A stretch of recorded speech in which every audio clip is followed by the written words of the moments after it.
c'est Miu Miu. Nous sommes en automne et je vous propose, pour avoir le plaisir en hiver de déguster des bonnes herbes aromatiques, de les planter dans une très belle coupe.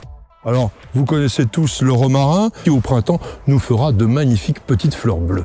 J'ai aussi deux sortes de thym, le thym ordinaire et puis un thym particulier qui s'appelle le thym citron.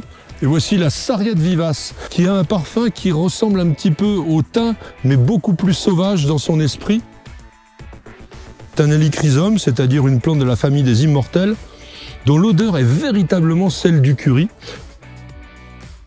Eh bien, cette plante a exactement le goût de l'huître, je vous le garantis. Elle s'appelle Mertensia maritima. C'est une plante qui fait de très jolies fleurs bleues.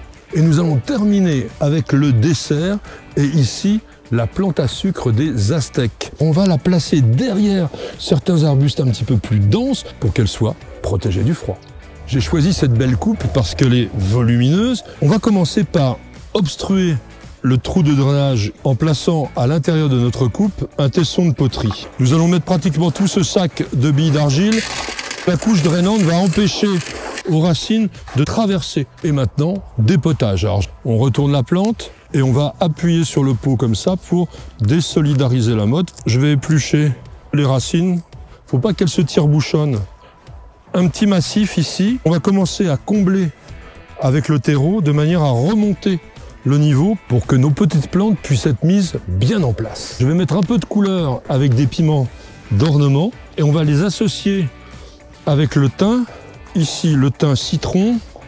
Je soulève le feuillage et puis je vais glisser le terreau.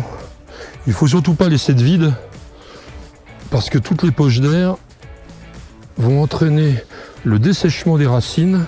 Bien évidemment, vous allez terminer par un arrosage, alors pas la peine qu'il soit trop copieux. Plus la température est basse et plus on laisse au sec.